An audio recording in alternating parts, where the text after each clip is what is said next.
comedy. More about comedy and politics, I guess you would say. You know, the funny thing is, I did a little bit of stand-up comedy. I used to be a business coach and analyst. My political leanings are more to the left than the right. I'm kind of almost center. I'm not really looking to be a Republican or a Democrat. I'm socially conservative, or socially liberal, but fiscally conservative to a point. I don't necessarily want to get rid of everything. I don't want to spend too much money. I just want to be what's right. So anyway, the intention of the show, you can see the White House in the background, beautiful picture of the White House, not where I am. I'm in the White House basement, it looks like.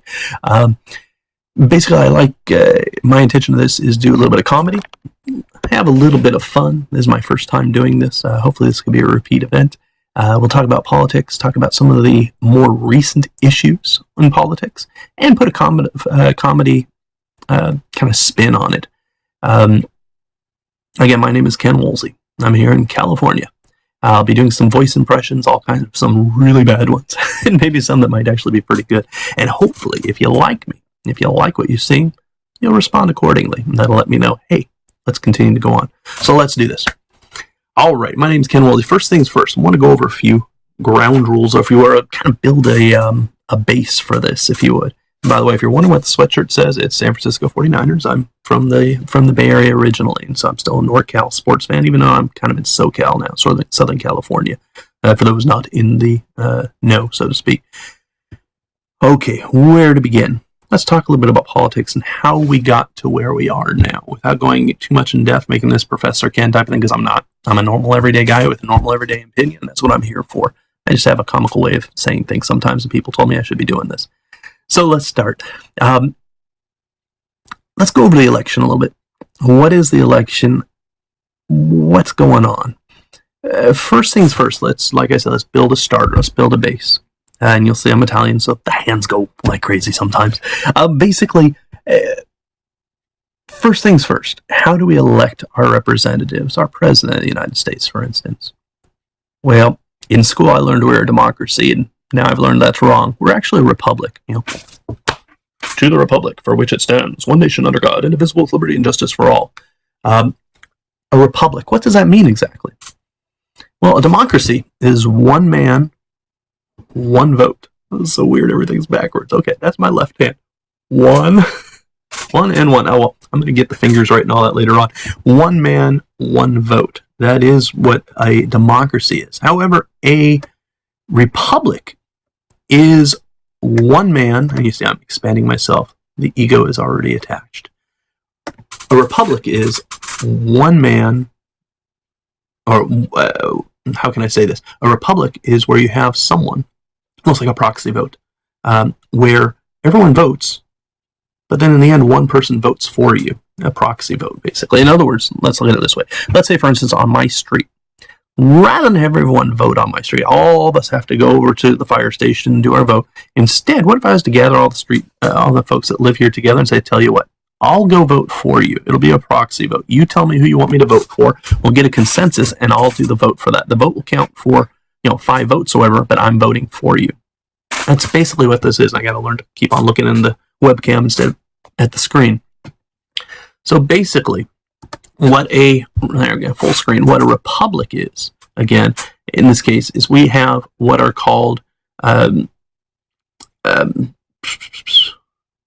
superdelegates and delegates. Delegates are assigned by political parties. So those are special people. Those are the people that go and vote for us. So because we're a republic, even though we all go to vote like a democracy at the polls, in the end, those delegates look at who everyone voted for and decide who to vote for us in our best interest. And my hair's kind of flying out. It's kind of weird when you do that, when you think about it that way. So in other words, 100 people or thousands of people vote, and then that one person decides who would be in their best interest to be voted for. And that's what delegates are. The United States is not a democracy or a republic. With that in mind, now let's see how we got to where we are. Well, in the beginning, let's say on this race, in the beginning there was a Hillary, President Clinton's wife, and she wants to be president. Interesting thing is, before her competitor, Bernie Sanders, ran, most all the delegates already confirmed they would vote for Hillary. kind of weird. Imagine, if you would, that same scenario. We're on our street, okay, and you all are going to vote. And I come to you and say, who would you like to vote for? By the way, I'm already voting for Bob. That's kind of what this was like. So a lot of people in the U.S. didn't get a chance really to express themselves to those delegates in order to have their voices heard. Enter Bernie Sanders. Bernie Sanders comes in. He has almost a zero in the polls. He's not getting any votes. Nobody knows about him per se running for president. He's an independent, first of all. He's not a Democrat, even though he says he's going to run for a Democrat. He was an independent, little guy from Vermont. Great guy. I've seen him actually on the campaign trail, and he's terrific, I think. So Bernie decides he wants to be president. Now, again, all these delegates have already said, oh, we're already for the Clintons. Maybe part of that was the fact that Bill Clinton was president. They owed him some favors. Who knows? The bottom line, though, is he decided to run. And he started catching on, getting traction, if you would. Now, Bernie Sanders, he's an interesting guy. He reminds me a lot of the Aardvark and the Ant and the Aardvark, the old Pink Panther cartoons. I don't understand what's going on. He's almost like a Seinfeld in a way. But anyway, so he wants to be president. He comes out and he says, free healthcare for everyone. It's the greatest thing in the world. Hillary comes out and says, he's so funny. No, Bernie, you don't understand. Healthcare can't be free. Education can't be free. Well, see, Bernie started going for it all, so to speak. Free education, free healthcare, free this, free that. He was aiming extremely high. On the other side, you have Donald Trump, TV sensation. You're fired. It's huge. Everything's going to be huge. When I'm president, everything's going to be just huge. It's going to be great. Look at the size of my hands. They're huge. Everything's huge. He's almost like an Arnold Schwarzenegger. It's huge. Anyway, so here's Donald Trump. Now, Donald Trump, I admit this is my first show, so I'm not really organized, so sorry about that, guys. Anyway, so Donald Trump wants to be president. Everyone loves him. Why? Because he's aiming big. Let's get rid of everything, he says. Let's get rid of everything. Get rid of all that stuff. Yeah. Bernie Sanders, let's get rid of everything on the opposite side. Yeah. Both of them are almost like the same guy. They're both offering big dream possibilities for the American people. Meanwhile, here's Hillary. She's going to be a little safer. You know, Bernie Sanders says free blah, blah, blah, blah, blah, but you can't give away the farm. He's aiming too high. He's promising things he can't deliver on. Well, let me tell you, it's better to aim high than low. Think about negotiating. If I want to, let's say, make $50 an hour for my employer, when I go into my interview, I'm not going to say, hi, I'd like to make $50, please. Because they're going to come back and say, I can give you 30. And then we end up at 40. We play the halves game, name a number between 1 and 100, 50, higher, 75, lower, 60, higher, 65, lower. Now we know it's between 65 and 60. It's going to end up about 62 and a half or so, 62 or 63, right? That's what happens when you aim low in negotiations. That's kind of what Hillary's been doing. By aiming so low, she hasn't excited the base at all. That's number one, and Bernie has. Bernie wanted to do so many things. Don on the other side, Donald Trump, he's huge, and he's different. For years, Republicans have been cramming down things in people's throat, getting farther and farther to the right. And people finally, I think, had enough. They said, we don't want Mitt Romney. We don't like Mittens. We're really not thrilled with that Mark Rubio guy. I mean, he's a Sheldon Adelson puppet, basically. We don't, oh God, we really don't want, we really don't want all these other people, Cruz. Ugh, nobody likes him. Ugh. And now you're hearing about other people as well trying to get into the race. So the bottom line is the people actually wanted Donald Trump. The people wanted something different. Maybe not Donald, but they want something different. And the people wanted a Bernie Sanders. Not necessarily Bernie Sanders, but something different. Clinton's the same. Romney's the same. All these other guys are the same. They want something different. They want something exciting, even if it means blowing up the world to do it in a way. So we go back now. So here's Bernie. He starts catching fire, and it's a really exciting time. His polls are going up. The reason why he's successful is he was going out and actually talking to the people, where Hillary was talking to the banksters. She's on their side. She's talking to insurance companies. She's talking to, you name it, big business. She's friendly. She's doing $5,000, $10,000 a plate dinners. Bernie people can't afford that. I can't afford that, but I could afford to go to the Coliseum or to the fairgrounds and see Bernie Sanders, and he spoke just like me. I loved it. But the problem is this. Now we talked about the media. Now the media comes in. Now, before Reagan, the media, every TV and radio station had to renew their license. I believe it was every 5 years. I used to be in radio 100 years ago. Every 5 years or so, they have to renew their license. And to do that, they had to show that they were working in the public interest, the public good. Because that thing that they advertise on, that thing that they broadcast on, the airwaves, those are our airwaves, the Americans' airwaves. They're not their airwaves, they're ours. And so the government said, okay, if you are going to use the airwaves and benefit from the public airwaves, then you're going to have to prove that you're in it for the public benefit. So we had things on the news, for instance. You remember Moreau and all them way back when. You remember how it was. You go on the old broadcast news, and now to say a counterpoint is so-and-so. And so-and-so would come in. Yeah, Saturday Night Live did a great routine on that. Chevy Chase. Hello, I'm Chevy Chase. Welcome to the news. And what would happen? He'd have this guy come on and scream, oh, bloody murder, blah, blah, blah, blah, blah. And then what would happen? To counter that news story, here comes Rosanna, Anna, whatever it was.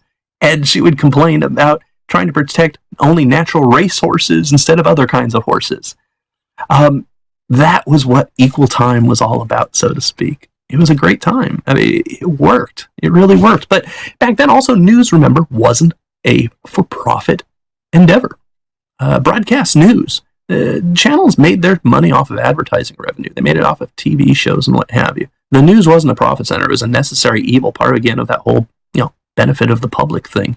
And so when they brought out news, they did something really interesting in general. News folks gave facts. They laid it out more or less on a silver platter and said, here are the facts. They didn't necessarily come up with an answer. They didn't come up with an opinion, because that's editorial. News is facts. Editorial is opinion. So back in the day, you would get the facts. They'd lay it down in front of you as best as they could disseminate.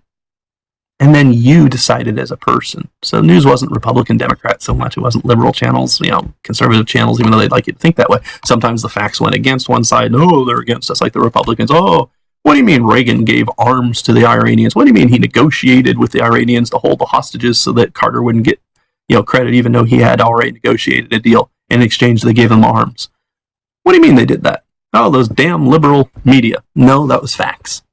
Sometimes the facts piss you off. So Rupert Murdoch and friends they're at Fox got a great idea. And they said, maybe we can have our opinion and facts too. Maybe we can have our facts and we can create them. And that's what they did. Fox News, for instance, fairly unbalanced news. It's opinion. It's a giant editorial with a slant. Political editorial is even worse, because that's taking, again, you're taking the facts, only the ones you want. Boink, boink, boink, boink, boink. You're skipping the ones that are, they go, kind of against your whole narrative. And then you present them in a pretty way to help a party.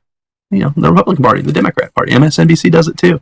I mean, look at the TPP, for instance, going all over the place over the Trans-Pacific Trade Pact.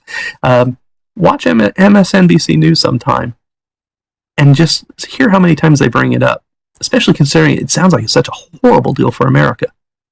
I mean, any foreign company that works in the United States, any government passes any law that prohibits their business, or for instance, like an EPA law. Oh my God, we can't pollute anymore. Or for like an OSHA law or something. We build equipment that cut 5 people. What do you mean we can't? We can't make dangerous equipment? So what the TPP does is it allows those foreign companies to sue the governing body that created the legislation that might be a threat to the profits of that company. And it's really interesting. Actually, Canada right now is suing us as we speak for, I think, $14 billion or something, last I heard, for the oil pipeline not going through. Why? Because they are assuming how many profits they would have had in the future, and they're suing us for it under the TPP. It's brilliant. It's really terrific. And I'm saying that facetiously, of course. It opens up a big old Pandora's box. We are going to be paying money out like crazy. But anyway, with that in mind, the reason why I brought that up, Hillary was for it at first. Absolutely. And MSNBC was too. Why is MSNBC? Well, because one, they're owned by a conservative group. Two, Bernie Sanders said in the very beginning he wanted to break up the big media companies. They're getting too big. Again, remember back in the day before Reagan, a company can only own one newspaper, one TV station, and one radio station in each market. So they couldn't have a monopoly, in other words. Now we've broken that down. Hey, you can own as many as you want. Knock yourself out. Get the good word out of your Republican Party out as much as you can. Hillary was for it. MSNBC again. The minute Bernie Sanders said, "I'm going to break up big media," for instance, MSNBC said, "Cut them off. What happened? We saw nothing but coverage of Hillary. Even though Bernie was skyrocketing, if you would, from a horrible rating when he first came in and was unknown to when people started seeing him and hearing him, they loved him, and his ratings went up. His polls went up, his numbers went up. But the money really was in Trump and Hillary. That's who we wanted. We wanted Trump because, God, he's a media sensation. You make more money in advertising revenue every time you say Trump on TV. Oh, ooh, look at the money come in. And Hillary, why? Well, she's a safe bet. She's for Wall Street. She's not going to break us up. She's not going to break up the bank. She's not going to do all that. Come on, it's Hillary. We love Hillary. She's one of ours. I mean, we've been giving her hundreds of thousands of dollars to speak to us. She's our gal. Go Hillary, right? Yay. And that's what happened. So you had all Trump, some Hillary on TV, no Bernie. Your news media failed you. And that's why I'm here, I think. Maybe. Because, damn it, I want someone to talk for us, for the people. MSNBC isn't the people. I'll tell you, when you look at all the people that they are trying to get us to vote for, whether it be Hillary Clinton, who aims low, or Mitt Romney. Why? He was a safe bet. He was a safe bet. Things wouldn't change too much. Money would still go the same way. The money that's being made by the billionaires and millionaires, don't worry, it's safe. The Koch Foundation, don't worry, it's safe. You've bought your politicians. Hillary's just sort of one of them, I think, in a way. I mean, she might be on, quote, the other side, the Democratic side, but honestly, they feed from the same trough. It's like a nature-nurture thing. So anyway, with all that in mind, okay, let's go back again. So here we are now. We're in a republic, as we've just spoken about now. Again, they vote for us. Now, here's the interesting thing. As Bernie starts skyrocketing in the polls, unfortunately, those delegates had already said they were for Hillary. Now, they do have the opportunity to change their mind technically, but that's kind of a long shot. So what happened? So here comes Bernie. Everyone wants Bernie, but yet Hillary wins somewhat in a landslide almost on delegates. Why? Because even though the people wanted Bernie, somewhat, don't get me wrong, I know we have Hillary supporters, I don't mean to crash her or anything or bash her, but even though we had Bernie, Hillary was the person that got all those delegates to say they were going to vote for. That's why, for instance, MSNBC tried so hard, and all the others too, tried to broadcast immediately, Hillary's won. Why? Because they're using the superdelegates as well. Now, a superdelegate's a little bit different. A superdelegate is a person who is not attached, who doesn't have to worry about who's voting for who. And I don't know how they even came up to be. Well, I do. How they came up to be is this. Like Donald Trump right now in the Republican Party, where the Republicans are saying in general, oh God, this is a sure loss. We want to get rid of him, even though he has all those delegates. The same thing happened to the Democrats when Carter was going to be president, wanted to be president. And what happened, if I recall correctly, Kennedy also wanted to be president at the time. And the superdelegates, they tried to flip the superdelegates to Kennedy, knowing that Carter at that time was so bad in the polls because of the hostage crisis, etc. Same thing's happening here. So a superdelegate is a contraption, if you would, designed by the political parties to have sure votes. The superdelegates are there to say, in case all hell breaks loose and those dumb American people choose the wrong person, don't worry, we'll make a third of the votes a superdelegate vote so that we can control it. In other words, 2/3 of them, but we'll throw the vote with our people. Again, getting further and further away from democracy and even farther away from a Republican way in that regard. And that's what happened. And so MSNBC tried to call the race as quickly as possible to get people, one, to stop voting for Bernie. Hey, don't worry, it's a lost cause, don't even bother. And two, to prop Hillary up. Now on Fox News, it's kind of a crazy thing going on because it's sort of the opposite. You had this guy who had so many people wanting to vote for him. I don't know why, but they do. The American people have spoken. Donald Trump's your guy. However, the powers that be, the Koch brothers, for instance, oh God, is Donald a guy we can trust? I mean, these other people we're putting in, we've already got them to agree, hey, you're going to kill the EPA. Hey, you're going to kill OSHA. Hey, you're not going to worry about work requirements. We're going to get rid of unions. We're going to get rid of all the bad, horrible, yucky stuff that just costs millionaires money. That yuck, who needs that? We just want cheap laborers. Don't worry, if they die, we'll replace them with another guy in line. Don't worry about it. So they want that. But Trump is kind of a wild card because Trump basically is a Democrat. I mean, he was for years. He contributed heavily to the Democratic Party, said Clinton was one of the best presidents in the last several decades or whatever he said. Boom, you got a great Democrat. Sheep's clothing. But he's a TV star, so everyone, and he put an R in front of him, so everyone voted for him. Republican Party has lost control. They're scared to death. So that's kind of how we got here today. One of the things I intend to do on this, and I'm going to click on it right now on my computer here. I like to look at Fox News and MSNBC. Again, going back to my hypothesis, I guess. I think it's right, but we'll say hypothesis for now. That news creates news, or these guys are they're not news, they're more editorial. When we go to Fox, for instance, first headline I see, Stop Trump. This is the 12th of July, by the way. Stop Trump.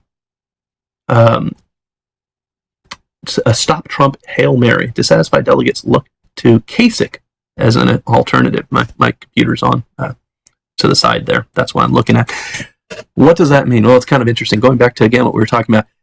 Donald Trump, they're scared to death of him. If you notice, Cruz, Kasich, and a couple few others, they didn't quit running for president, did they? They suspend. The air quotes. I can do it that way there. They suspended their race. What does that mean? Well, that means the delegates that said that they were going to vote for them are still theirs, technically. They haven't released them yet. When you quit the race, those delegates automatically go to the guy who's ahead or whatever, or they're free to roam. They're free-range delegates. They can go out there and just kind of like at a buffet, just eat wherever they want. But as long as you retain them, as long as you're still quote running, or you've only suspended your race, those people then are still attached. That gives them some power. So like Kasich, for instance, he doesn't have many delegates. He won Ohio, which is a very important state in the United States. Whoever wins Ohio a lot of times wins the presidency. So Kasich is sitting there saying, hey, I still have my delegates. Cruz is saying, hey, I still have my delegates. They're waiting to see if the crap hits the fan, so to speak. And if it does, and Trump flames out, they can sit there and say, hey, I've got my delegates. Let's go. And they can be named president. The Republican convention.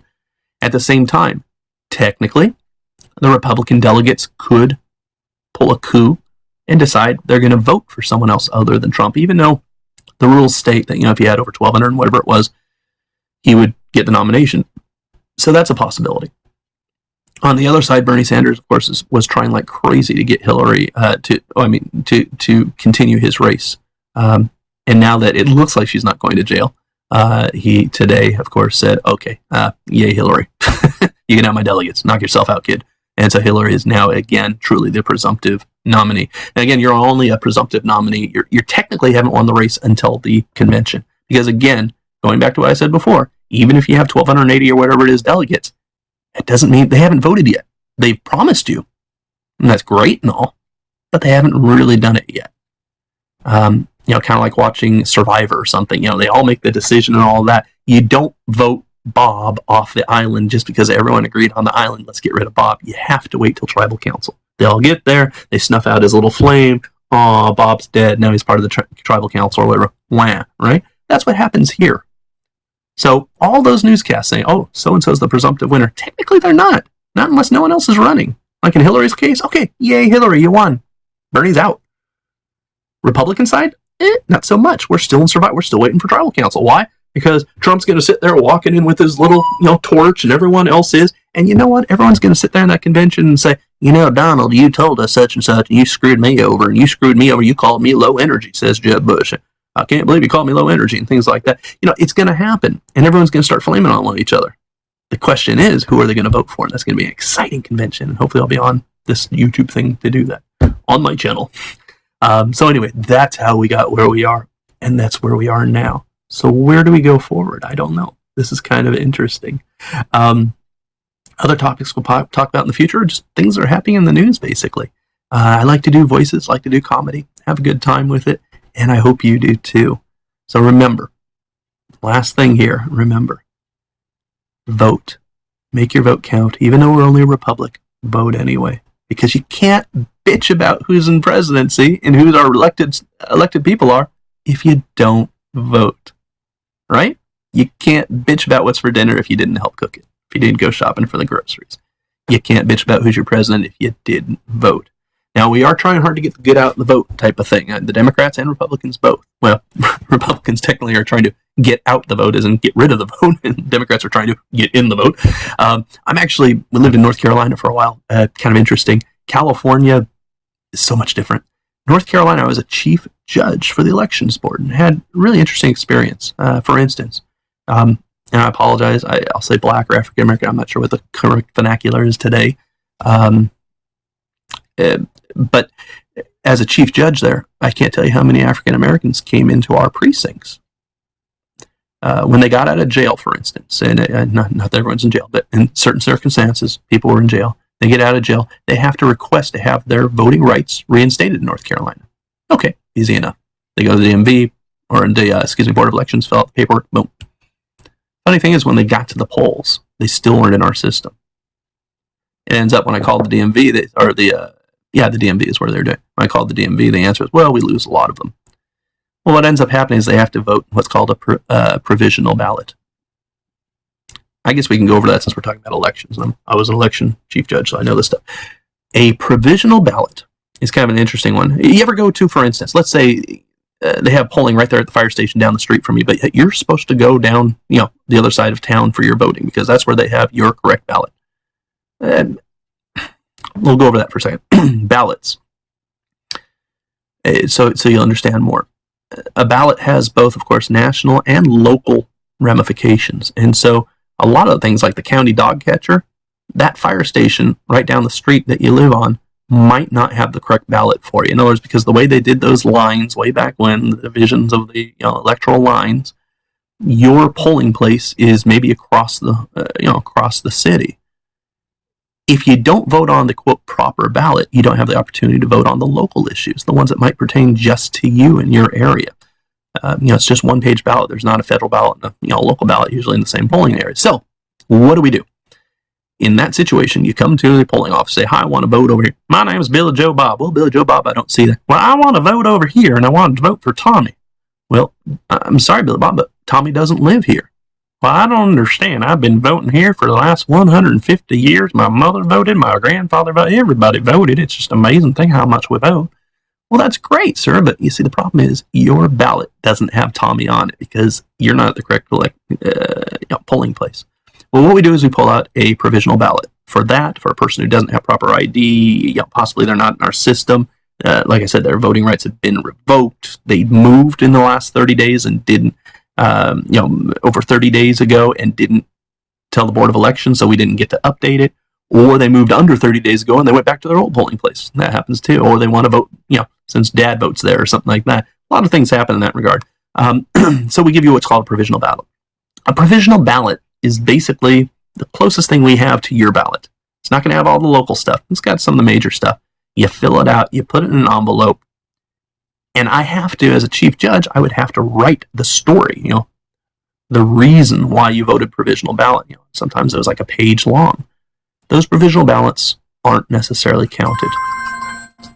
Just so you know that the provisional ballots usually aren't always counted. What they do is they go into a bin. First of all, they go through them. They look at the excuses written down and decide what you're allowed to vote on each line item. So in other words, let's say you voted for dog catcher, even though dog catcher isn't really being elected in your area. Well, guess what? In that situation, they're not going to include that part of the ballot, that vote. It's a very time-consuming thing, and usually it's not done unless the races, I understand, are super-duper close, in which case then they'll count the provisional ballots. But in general, you'll hear a lot of terms like it's a throwaway election ballot, or you're just throwing your vote away. I hate to admit it, but to a point that's true. Go to your polling place. Go to your correct polling place. Do what you can. Make sure you vote, on the proper ballot. That way you don't have to worry about it, and your vote will be counted, hopefully. I think that's about it for now. I've been yipping for a while. I hope you enjoy the show, or this broadcast, or whatever the hell it is, this news, this commentary. By the way, I am not news. I am, what did I call it? That's right. I'm not news. I'm opinion. I hope you let me know you liked it, and I'd love to hear your responses. Thanks very much. And if I figure out how to turn this off, I will be so excited.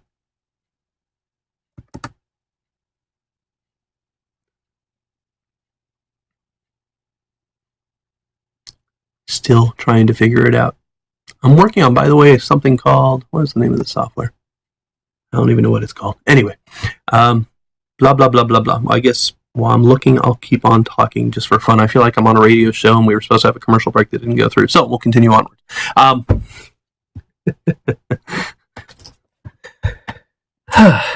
What else is in the news? Deflect and dodge. A.G. Lynch, Attorney General Lynch, mum on FBI's probe of Hillary's emails. What do you think about that? Hillary, did you mean to do it? She would say no, but it kind of looks like the answer is really yes. When you look at the fact that her staff had told them not to talk about it anymore, about the illegal servers and things like that, I kind of find it hard to believe that she didn't really mean it. But being Hillary, she got away with it. And a lot of folks do that. It's terrible, but it's like, just like the banksters, like we talked about. Imagine committing so much fraud that billions and billions and billions of dollars are lost. Trillions are lost in the entire country. People lose their savings, their homes, etc. And only one person goes to jail for it. Everyone else gets absolutely rich beyond potential. A couple few people paid a fine. Yeah. You know what, Mr. Bad Banker? You made $50 billion, $5 billion off this. We're going to fine you $100 million. Ouch. Yeah. Oh, well, that's life. I guess it's not always fair, is it? All right, that's it. I'm going to get out of here one way or another. I'm going to figure out how to turn this thing off. But thank you very much and have a great day. Look forward to talking to you again soon.